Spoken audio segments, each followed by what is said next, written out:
they sent word to David saying, "The Philistines are fighting against Keilah and taking the grain for the grain floors." So David, questioning the Lord, said, "Am I to go and make an attack on these Philistines?" And the Lord said to David, "Go and make an attack on the Philistines so that Keilah may be kept from falling into their hands."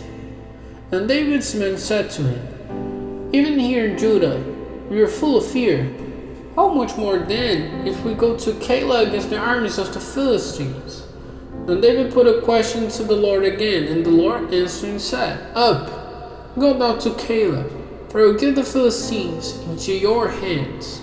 So David and his men went to Keilah, and they had a fight with the Philistines, and took away their cattle, and put them to the sword with great destruction. So David was the savior of the people of Keilah. When Abiathar, the son of Ahimelech, went in flight to David, he came down to Keilah with the ephod in his hand. And news was given to Saul that David had come to Keilah. And Saul said, "Now God has given him into my hands, for by going to a walled town with locked doors, he has let himself be shut in." And Saul sent for all the people to come to the fight, and go down to Keilah to make an attack on David and his men. And it was clear to David that Saul had evil designs against him. And he said to Abiathar the priest, "Come here with the ephod." Then David said, "O Lord, the God of Israel, news has been given to your servant that it's Saul's purpose to come to Keilah and send destruction on the town because of me. And now, is it true, as they have said to me, that Saul is coming? O Lord, the God of Israel, give ear to your servant, and save these things also." And the Lord said, "He is coming down."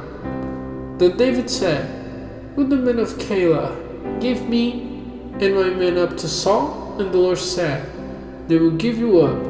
Then David and his men, about 600 of them, went out of Keilah, and got away wherever they were able to go. And Saul, hearing that David had got away from Keilah, did not go there. And David kept in the wasteland in safe places, went in the hill country in the wasteland of Ziph.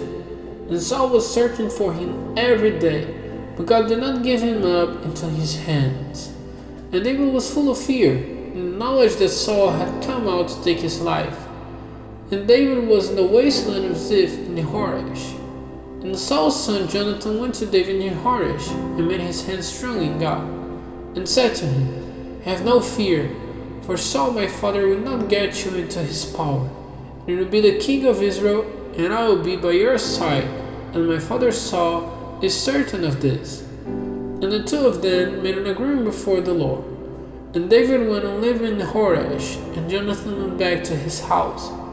Then the Ziphites came up to Gibeah to see Saul, and said, "Is not David living secretly among us in the strong places in Horesh, in the hill of Hakilah, to the south of the wasteland?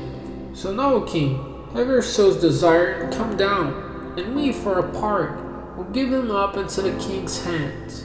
And Saul said, "The Lord's blessing will be yours, for you have had pity on me. Go now and take more steps, and see where he is living, where they say that he is expert in deceit. So take care to get knowledge of all the secret places where he is taken cover, and be certain to come back to me, and I'll go with you. Without doubt, if he is anywhere in the land, I'll get him among all the families of Judah." And they went back and came to Ziph before Saul. But David and his men were in the wasteland of Maon, in the dry land south of the wasteland. And Saul and his men went in search of him, and David had word of it. So he came down to the rock in the waste of Maon. And Saul, hearing of this, went after David into the wasteland of Maon. And Saul and his men went one on one side of the mountain, and David and his men went on the other.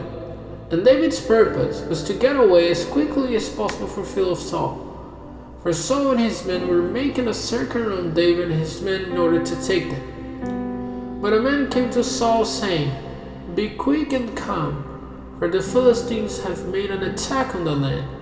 So turning back from going after David, Saul went against the Philistines, and that place was named Selahamalekah. And from there, David went up and took over in the safe place of En-Gedi.